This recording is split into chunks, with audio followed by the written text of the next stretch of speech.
What is up, everybody? We're back. Didn't expect to be able to hook today. But we're out in the John Deere 4960. It's about 240 horse, if I remember, 225, 240 or something. I believe it's turned up. We're on an 8-bottom plow out back here. Just got the auto steer set up after most of the day running without it. We're just working on getting her lined up and getting all my boundaries set. Some people tell you shouldn't auto steer with a plow. My shoulder was getting sore, so we're trying it. Making sure it's still doing a good job. But yeah, this is the setup. Let's push that out of the way. 8 bottoms chugging away. We're doing about 12 feet at a time. It's 8 bottoms. They're about 18 inches. So that gives us a 1.5 foot on a pass. So yeah, 12 feet at a time.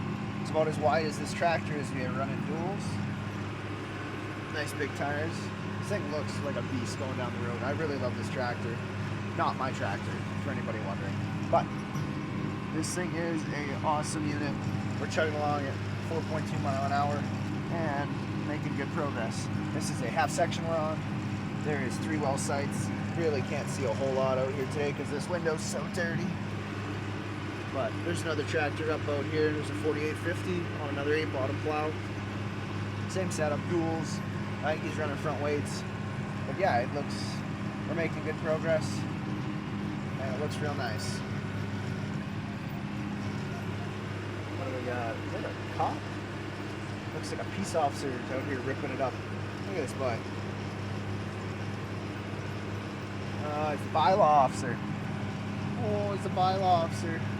Uh-oh, we're zoomed in. There we go, much better. Wonder what he's doing out here. Probably not much. I'm speeding, officer. Look, no hands, no seatbelt. Oh, wait. You don't need those in a tractor. So we're all good. Y'all might notice the mic. That's the new investment for y'all, so we're making good, high-quality sound. We're going to run this in 1080p 60 frames. See if that makes it any better or not. I do post in 4K usually, but we'll try this in 1080 60. See if it's smoother or if it looks better. I don't know what you guys think. We'll try it. My thought was the audio quality was subpar and our video quality was really nice. Even off an iPhone 11, so it's not too bad.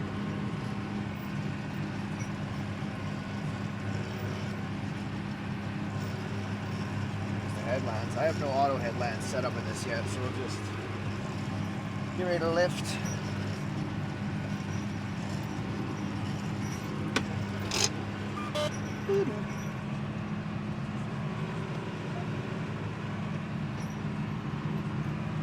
Not too shabby.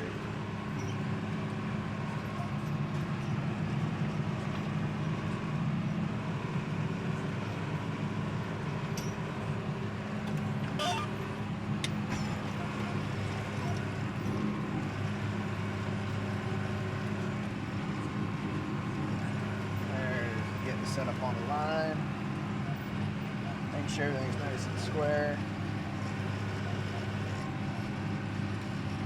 Yeah, I think we got her set, killer. We're good. I kind of just guessed on the width, but apparently my math was correct. Yeah, dog. I'm so happy with that. Auto steer is very nice. I don't have it in any of my personal tractors. aka my father's tractors, our family tractors. But here on this farm, working for this fella, we can run some auto steer. It's kind of a cool experience. Looking forward to one day having some stuff like that in my own units. So, slowly building. I guess we can call this end of season farm update. We did, oh boy, lots of things on my brain. I'll try and get them out in some orderly fashion here. We did 40 acres total covered on hay field this year. It's a 30-acre field. We hit 10 acres on the first cut because that's all we could get to, and then we hit the full 30 acres on second cut. Did really good on the hay, even though we sold at cheap prices. Very excited for next year. Adjusted the rent program a little bit so it scales, so that, you know, our first cut he gets really good rent, second cut the ratio goes down, third cut the ratio goes down, so he gets really good rent either way. but I hope we get some margin back in our budget if we can get 2 or 3 cuts. So first cut, he's guaranteed good rent. Second cut, he's getting even better rent. And third cut, he's getting great rent for the area. But we're not getting exploded on expensive rent because it's an expensive expense in my budget. So next line item is Alberta Farm Fuel. I started my own business this summer. It's called Gold Trek Farms. And one of the pros of being a farm is that you can run purple diesel on a farm. But you have to do $10,000 gross sales of a crop, animal, whatever, something that you grew and produced and you sold. So we did hay just this year straight up, and on those 40 acres that we covered, on the 30 acres of a field, we did just over $10,000. It was like $10,350 in just gross sales of hay, not including deliveries or anything like that. So that was an awesome win. Next line item is we added another field for next year on that same property. This year on that field, it's a part of a half section that we're only doing 30 acres of, and there's another fellow that's renting the actual croppable acres, because right now we're in the low zone, mostly peat soil. So what we did is they had a low spot there. They planted canola in the spring, couldn't get in to spray it because it was just too wet, and so all the weeds took over. They didn't get any croppable canola out of that, so they actually swathed around it, leaving this about 7-acre section of land just sitting there all weedy and gross. And then in the fall, a couple weeks ago there, he came through and just tilled it all. And so I went to the landowner, pitched some ideas like, hey, you know, if it's okay with the guy who's renting that part of the field, maybe we could come in and plant it. Ooh, those trips trip like crazy. If it's okay, we could come in, take it over from the cropland, add it to the hay land that we're doing, add it to the crop share deal that we've got going, and then we can plant a lowland grass mix so that 7 acres is actually making you money. And he talked to the renter. They're like, okay, sounds good. And we don't have to deal with that area.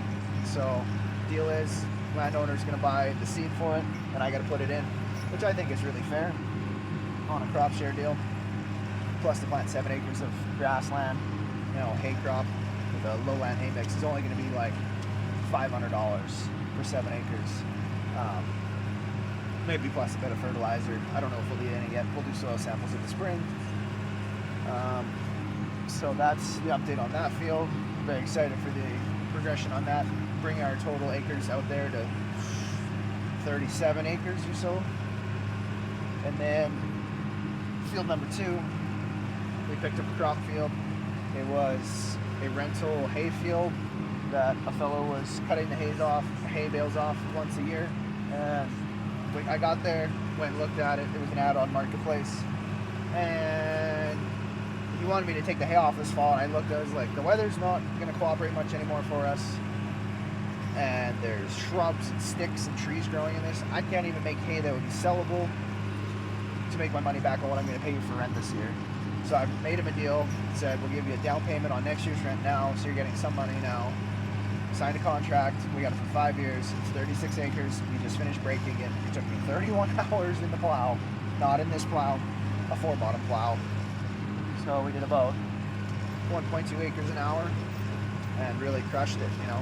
But we got that for 5 years. It's not the most beautiful land, but it's land that we can start and try cropping. So we're going straight to canola.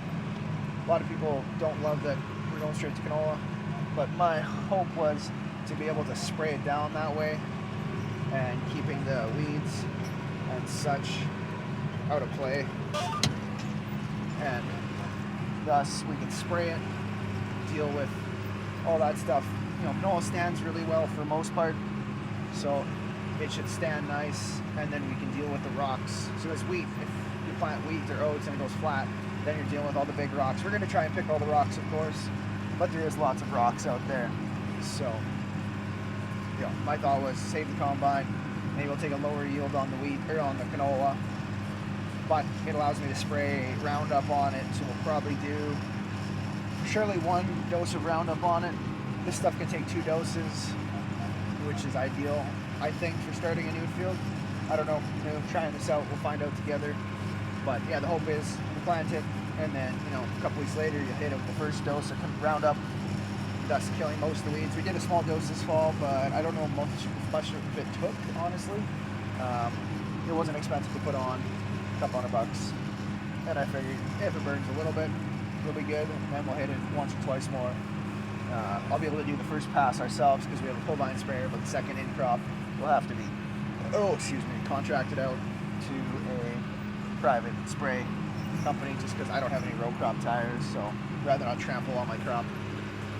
It is really hilly though, so I don't know if there's any custom sprayers that would really love to do it, but we'll find out. But the hope was just be able to have Roundup on it to hopefully knock down any of the weeds out of this old pasture that was being made into hay sometimes. And so that's the update on that.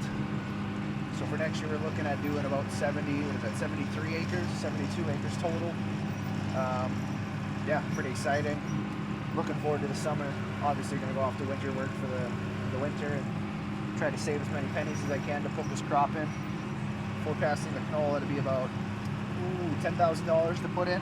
Between seed costs is around $2,300 because I pre-booked, and then I'm going to prepay here in December. So we'll get a little bit better of a price on the canola. Fertilizer, I don't have any money left to pre-book and prepay. So, and if you pre-book but you don't prepay, there's not really any big bonus to that from what I've seen. But most guys are forecasting canola to be about $120 an acre in fertilizer, which is pretty painful when I thought $77 for the seed was crazy. Obviously we don't have to put that much on. We could just budget for $100 an acre. So we save just shy of $4,000, 35, 36 acres, putting $100 down, $4,000 for that. Seed 23, so that's already $6,300. I spent probably $600 on diesel putting it in, because I couldn't get purple yet, so I don't get it 30 cents cheaper. So I'm paying regular price pump diesel.